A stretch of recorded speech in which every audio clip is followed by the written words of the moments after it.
Hello. Hello. Welcome to Up Close and Personal with Aidan Callahan. Welcome to the ARKAST. Let me get nice and relaxed here. Oh, he's getting Nice and and relaxed. We wanted to do a car vlog. A car review. Yeah, and I thought we'd have like an iPhone or something. We got the whole big camera right here. Yeah. So now we're just squanched in. We're squanched in and we're locked in. Yeah. I mean, if you're let's call it the Blobcast. If you're an ARKAST watcher / listener, tell us. Do you watch or do you listen? Are you an audio listener or are you a video listener? Yeah. Are you on Spotify? Are you on YouTube? Well, if you're on Spotify, you'd have to come to YouTube to leave a comment. You can leave comments on Spotify now. You can? Yeah. Since when? It's a whole thing. Have people left comments on the I've left ARKAST? comments on Spotify. No, I haven't seen it so far. Okay, well, But if you're on they're coming in Spotify, soon. leave a comment. We're here with a FNAF 2 immediate reaction. Five Nights at Freddy's 2 movie of the year. I have to apologize. so I good. spoke too soon calling one battle after another movie of the year. It's clearly FNAF 2. How can you compete? How can you compete? How You can know, you we got compete? Josh Hutcherson. We got Newman from Seinfeld. Yeah. What a cast. You got everyone. But yeah, so we decided to see this movie. I suggest me and Kelso could be here talking about awards darling Hamnet. We talk about Kill Bill, the Yeah. whole bloody Oh, affair. so true. And he said we have to see FNAF 2. Even though he hasn't seen the first one. He insisted. I haven't even seen the first one, but I felt like the film would be strong enough to help guide me through all the lore. Yes. It's like you get don't me need caught to up. see, Just- Friday the 13th 1 to see Friday the 13th 2. You don't need to see John Wick 1 to see John Wick 2. Yeah, there's a guy killing a bunch of guys. Okay, I'm sure our podcast listeners are loving. It's my favorite part of the podcast. Yes, It's blowing my blowing nose. the nose. But so, yes. It was quite a Yeah. merry time. Oh yeah, I was telling you before the movie that I had seen the first one in theaters because, I played the first FNAF when it came out. Was a fan. That was such a good internet time. I watched. Yes. I didn't play. He watched. Oh, I watched was a the watcher. Markiplier and the Map Hats. Watch the Jacksepticeye, Oh, watch the yeah. PewDiePie, watch the Other Eyes. Oh yeah, but so when I went last time, the theater was packed with kids with their mom. I was stuck next to this kid with a really stinky pizza. Yeah. And at first I was mad, and then I was like, oh, this movie is literally made for him. Which is a little crazy, because it's a horror movie that's PG-13, but it's made for like 9-year-olds. Yeah, Yeah. It struck me how gruesome it was. I mean, it was implied gruesomeness. They didn't show you someone getting their head smushed or whatever. Yes. But they implied up until the very second that someone Yeah, this gets one... disemboweled or what have you, some totally Yeah. grotesque That thing. did annoy me a little bit that they would go through all the lengths but then not show you the money shot. Well, I kind of expected that to be the part it's of the course, PG-13. yeah, PG-13 limitation. But so that's what I think is so weird about Five Nights at Freddy's, the franchise, and like these movies, is that it's like about these like metal contraptions that crush people horrifically. And it's about this guy who's like a child serial killer, but it's like 4 8-year-olds. Yeah, like it's like kinda weird. cute. And the weirdest thing is that the guy who makes it, or like made it, Scott Cawthon or Thun or whatever, is like super religious. Like, he's like a hardcore Christian. And it's just like, you're a hardcore Christian. But it's just like, this is what you're making? Like, you think it's... I feel like he has no say in this little film, honestly. Oh, no, he definitely... You sure? He's got like that was the whole thing of the deal that he made to make these movies. Oh, damn. That's the thing, it's like, he writes them. Maybe that's why they suck so hard. It's like he writes all these games, and this one definitely felt extra religious with like, that scene where Josh Hutcherson is like, I'm sure your friends are in heaven. I don't know. I just thought it was just being fucking stupid for the sake of being stupid.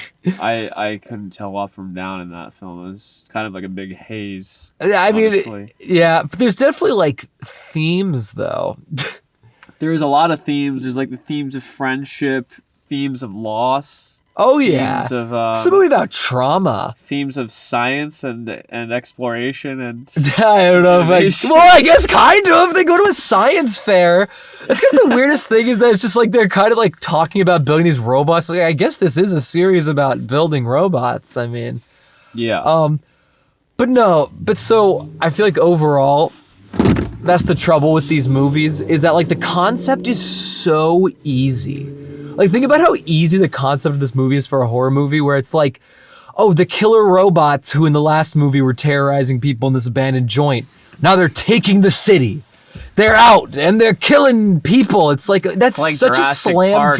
dunk. You know, it is. I was thinking it's also It's like literally like Jurassic Park, it's but like for Michael Takes Freddy Manhattan or like, you know, it's like a classic horror movie thing, like the creature gets out.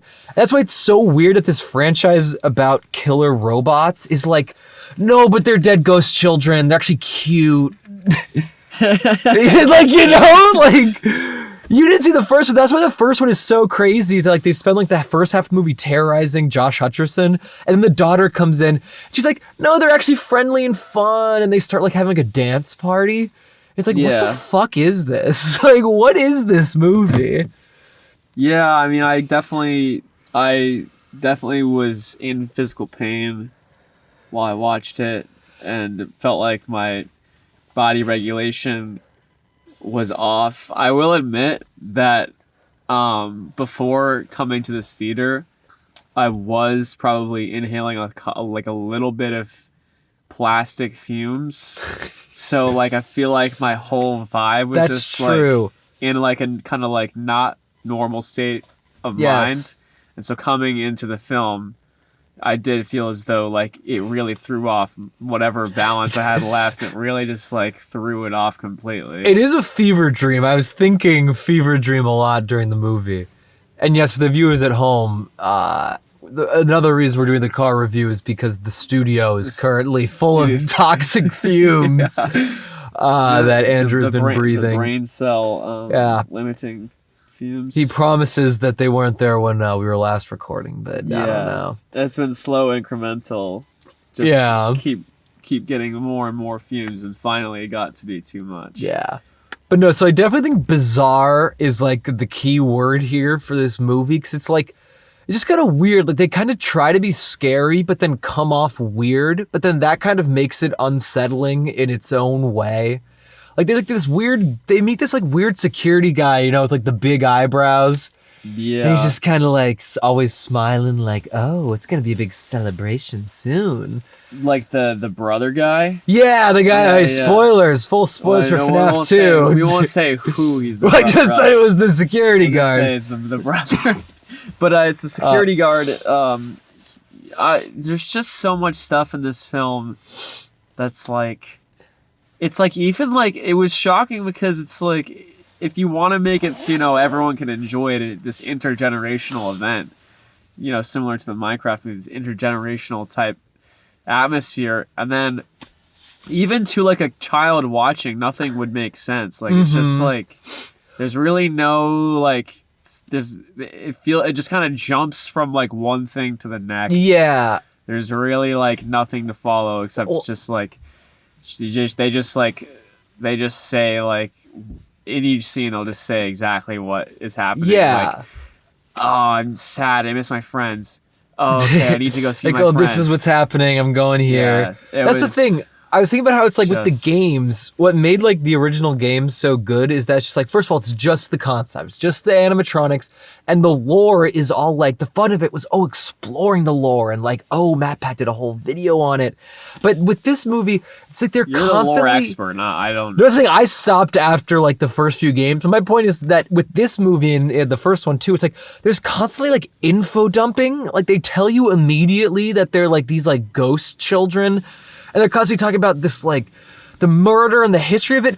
They're bringing up all this bullshit. Like how in this movie now there's, like, a fandom for the Freddy Fazbear characters. Do you remember, like, the first thing they introduced it? It's just like, all those kids in the Fazbear cosplay. And there are these kids outside in costumes. It's like, what? They have a Fazbear festival. The Faz Fest.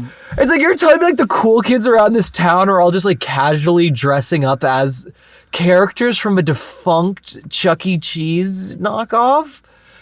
Does sound like something that could happen It's like kind of in like our post-ironic, crazy world. like it's kind of so all right. ridiculous. I mean, hey, we need the lighting, Joey. Yeah, see, there we go. It's like kind of ridiculous. It'll be what it'll be. Yeah, I mean, I'm looking a little spooky. I'm looking like an animatronic. Oh no, now we got another podcast in our Driveway podcast. Dolls podcast. Yeah, no, calm down. Shout out I'll keep blank check. Yeah.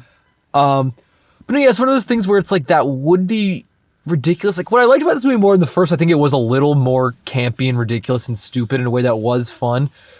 But just it makes no sense. Like, what do you mean that there is a Faz Fest? What are you talking about? It's just, I mean, I can't claim to be the expert. I haven't even seen the first film, nor have I played any of the games. But I feel like the lore, the way they just like, there was really, there was a couple parts where they just kind of tried to just emulate the game, and it was just like, this just sucks. This is so fucking stupid. I thought that whole section was the right kind of stupid. Because don't give me all the exposition bullshit. Give me Josh Hutcherson, and he goes into the room from Five Nights at Freddy's 2, the game, and he's like, there's no door? Who built this? It's like, that's so stupid, but it's like, it's what I'm here for. Like, I'm not here for the bullshit. It didn't help my opinion of Josh Hutcherson. I'll say that much. That's the thing. He's really like phoning it in. But I was like, what the hell are they even like giving him in this movie? Where he's like so mean to like the girl. This movie, only at the very end. No, there's that scene like earlier where like she's like talking about like her dad or whatever, and he's like, she's like, and like he says about his like sister, like she's just scared, okay? And it's like, well, okay, she's the expert on the killer robots coming after you and your sister. Maybe he just doesn't want to have to be fucking constantly involved in the killer robots. That is true, but his sister is the one who keeps going back and is obsessed with it. Fucking what the even hell is her name? You need to get a fucking wrangle on his sister. You just let her do whatever the fuck she wanted in this film. That's also what I'm talking about with how it's weird that Scott Cawthon, is like super religious, and he's making this movie where it's like the main character's this little girl, and it's like kind of really cool that she goes to an abandoned restaurant in the middle of the night without her brother caretaker knowing. Yeah, I don't really know what the religious connection would be. But, well, I'm just saying. My point is that it's a bad message. Yeah, I guess it's just like a weird. I always get like weird vibes from like films that are like of this explicitly like child serial killer type. Like those always give me a weird vibe. Like the Black Phone, also by this same production company, Blumhouse. Yeah, I watched like part of that and I was like, this is just like, what the fuck is this? Just so stupid, and just like, I don't know, just child murder. It's just it was just like, this is just like annoying, or I don't know. That's how I don't know what they're trying to say something in this movie about neglectful parents or something. What's the thing? It's like, I don't really know what they're really trying to say. Yeah. Except for like, Well, see, that's the weird thing, is that this movie like does have themes, because it's basically just like, this girl was ignored by the adults in her life, so she thinks all adults and parents are evil. She got stabbed. Yes. Oh, don't get me started. Let's bookmark that for a second. Because first, it's just weird. Because first of all, like they start this movie with a scene of her going desperately from parent to parent at one of the old Fazbear locations, being like, a child is hurt, please help. And all the parents are like, go away. What are you doing? Go find your parents. And it's just like, seems like in this world, parents are pretty evil. Like everyone in this movie is such a dick. Yeah, it was, it seemed like it was like a Tim Robinson sketch or something. Like it didn't seem like a very normal, grounded thing to happen. So I thought it was quite funny when all that was going on. Yeah, it's the thing. It's like I can picture what they're going for in the script, and obviously thematically that's setting up her character's whole development, but it just feels so like weird and otherworldly. That's what feels like the horror. That just like, it's like, is this world normal? Everyone's very weird in this world. It was just like the whole time. It just hurts, like painful, like physically painful, like just when they like say something And then 30 seconds later, they literally repeat what they just said because they don't think you'll remember it or something. Yeah. It's just like the writing was so obnoxious. Because I guess to spell they it all would literally out. repeat everything like 3 times, and it's just like, shut the fuck up. Yeah. It's so fucking annoying. Yeah. But let me also take the bookmark out of the book of the girl getting stabbed, because this was the craziest. One of the crazy things to me is that her dad, there's a scene where Josh Hutcherson meets with the dad, and the dad's like, oh, no one knew what had happened. And then 5 years later, I saw there was a child serial killer, and I figured it out. And it's like, okay, what do you mean? Your daughter was stabbed 3 times in the back. What do you mean no one knew what had happened? They swept it under the rug. No, yeah, it's like, what? Like, are the cops in this town stupid? Big Fazbear came into town and swept it all under the rug. It's like, wait, what are you talking about? She got stabbed in front of, like, everyone. And that's why it kind of feels weird. The whole theme is like, oh, some parents suck sometimes, but it's okay. And it's like, no, clearly in this world, there's something wrong with the adult population. They've all got hit on their head. Yeah. I liked how Josh Hutcherson's like a painter, but he has like this like huge like 3-bedroom house, and that is like that's true. I think they like inherited it from like movie fantasy. Also, I think they were just painting it, like just him and his friend. I thought that was his job, is he's a painter, but I'm not sure. Well, because his job in the last movie was that he, was the security guy at Five Nights at Freddy's. Really? Well, at the abandoned place, like in the game. He's in the last one? Yeah, of course. This is continuing. Him and his sister and that woman are in the last one. They're all in the last one. I cannot imagine watching another one of those types of movies with the same people. No, yeah. Oh. But see, that's my whole problem is that it's like these movies should be about killer robots being scary, and instead they like immediately give up the game of all their lore of that they're like ghost children or whatever. It's only just like, this is just like a kid's movie about ghost children that's lightly spooky, Yeah, it was kind of like E.T. with some scary parts in it or something. It was really weird. E.T. is a good connection. Yeah, it's just like that. I don't get why they would even think that, like, there's so much shit in that movie that was the least scary thing of all time, and they would like present it as scary. And like, someone has got to know that someone. No, I refuse to believe someone looked at that and was like, no, yeah, that's actually that works. That's scary. Yeah. Well, that's the thing though. It's like, because it's made for like 10-year-olds.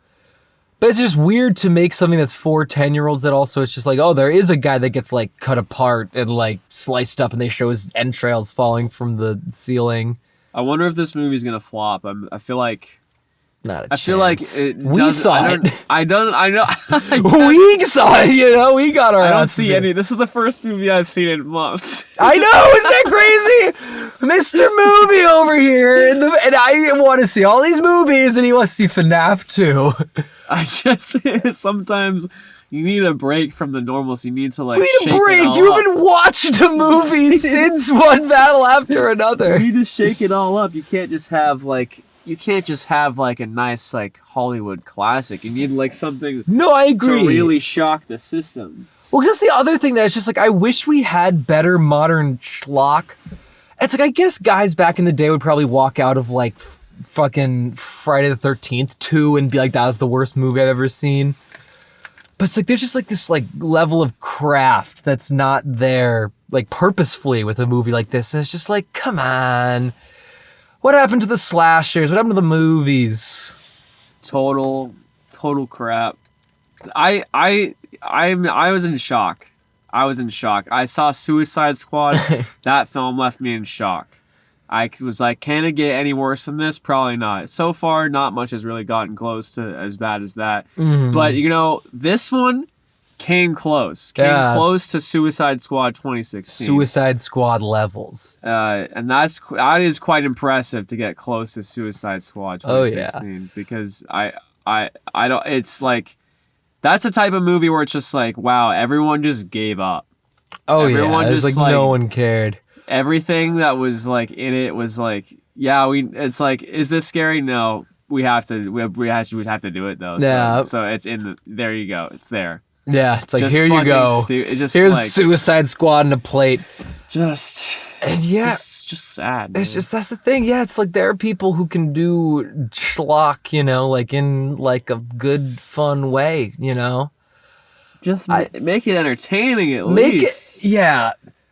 That's my thing. It's just like with a movie like this, it's like they should have either gone full R-rated and it's like actually like bloody and actually gives you the thrills and chills you're looking for, or they should have just made it a children's movie. They should have just made it a PG-13 or a PG spooky movie, Yeah. Every time Josh Hutcherson talks, I want to kill myself in this. It's just like when you have a 5-minute long scene of him talking, but it's just like they give him nothing. It's like, who cares? It's like they give him like a 5-minute scene of him like trying to be serious, and it's like, why? Why did you do this? Can we just like, it's like a Godzilla movie. You're just like, why do you have characters in a story? Yeah, because I think that woman, the whatever, like the evil guy's daughter, is like worse because she reminded me of Dakota Johnson in Madame Web, where she's so blasé about everything. Yeah, great movie. But it's like, no, she's like talking about these like killer robots, and her dad's like a serial killer. She's like, my dad's a bad guy. And it's like, this is serious stuff. Like, so much of this movie feels like they had to like try to tone it down for the kids. And it's like, you are putting these characters in quite scary predicaments. Yeah, it's quite a mature film. But it's just like, you're literally like Josh Hutcherson will run in on his sister like being possessed, and he's like, ah. It's like, that's like horrifying. Like, come on, man. Yeah, Josh Hutcherson did not give it his all. Mm-hmm. He really fumbled on this one. Yeah. That's the thing. It's just like, I just think, hey, bad material. Not to defend Josh, but just like, I've been a fan of him because he's in that new HBO sitcom, I Love L.A., and he's literally just like a straight man, just like regular guy. And he's very funny in it. He's like my favorite character. He can be a funny guy, but... Okay. I mean, I just don't think... giving him a bad rap. I just think, I don't know if anyone could have pulled off this performance. Yeah. Because you don't want to count anything against anyone in this movie, Quite a number of child actors in this film that really just like the icing on the cake. Just like...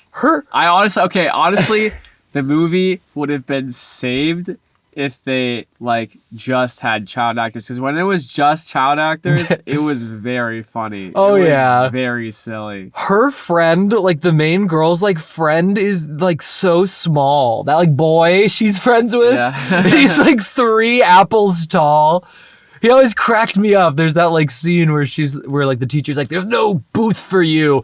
She's like, "What about that one?" It cuts to like the tiniest boy in the world, and he's like, "There's a table right here." Yeah, I liked him. I like all the stuff in the movie that makes total sense. All the brilliant dialogue, like when the 10-year-old main character girl sits down at the desk, and the guy who's like. The little boy is like 2 feet tall. He's sitting right next to her, and he's like, "Don't worry about that teacher. He's hard on everyone."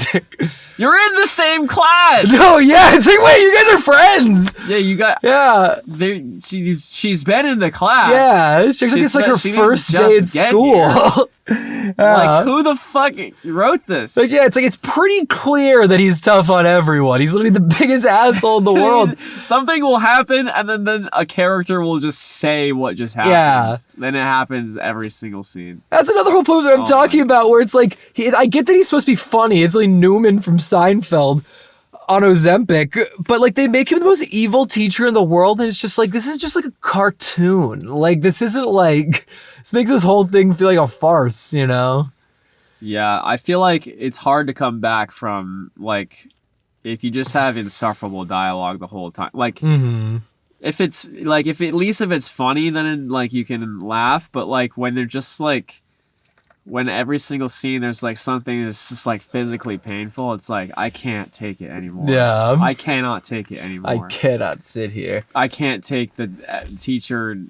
like the evil teacher, and then Josh Hutcherson's like this is what's happening. Yeah. This is what's happening right now. Because I was thinking, like, as much as we goofed on Minecraft, it's like I was thinking, like, 30 minutes into the movie, there was like this Minecraft really boring. is a whole other It's just like level above this. No, I know. That's what I was thinking. Like 30 minutes in, I was like, God, remember when we were 30 minutes into Minecraft? It's like I was genuinely sitting there, like, is this maybe actually gonna be a good movie? And it kind of fell off, but it's at first it was certainly good. Yeah, Minecraft at least had some interesting ideas. Like it was at least like a comedy. I knew it was a comedy. It was like, this is what we're doing. We're a comedy movie. Let's have jokes. Let's have funny. It was at least an interesting idea. Yes, but this movie was just like there was literally not one single thing that was like, oh, that's an interesting take on or way. It's an interesting way to do it. It was just like the whole thing was just so certainly painful. No like good shots, and they always like ruin whenever they do have anything even slightly good. They ruin it. Like I had a light chuckle when the robot's talking about the bad teacher, and it's like, oh, I want to go see what's going on inside its head, and I'm like, oh, we're getting a little silly. They say it 2 more times. Like 3 more. The same character says it one more time and says it again, and then a different character says the same exact line. Literally, and it's like, as she's crushing his head, she's like, I want to see what's inside here. It's like, no, don't ruin it. Have a different cool line. Come on. Killer robots. Or just don't say should anything. Have the coolest lines. Just be anything. Scary. That was probably the highlight of the movie. For me, was the fucking robot Chica. That was like. See, Family Guy. That's what I was looking. That whole stretch had a little bit of life in it, because it's just like, okay, finally we have like this evil robot who's going out into the world and is gonna like kill people. Like finally, the tone is so like because it's played so serious, but then like they'll have Chico's winning the science fair at the fucking school. They cut to her winning the trophy. Like. It's just like I was just like in whiplash. It's like they're clearly trying to have fun, because also like it's like it's trying to be a kids movie. They have that line. It's like they have that moment where like the teacher breaks the toy, and then like someone off camera is like, "You're a dick," and it's like, that's the moment where everyone's like, "Ooh." Then they kind of ruin it because I thought that was gonna be their swear word button, like their one swear. Then they had like an ass, Maybe I take it back. There's some pretty fucking legendary moments. Oh yeah, there's some moments. There's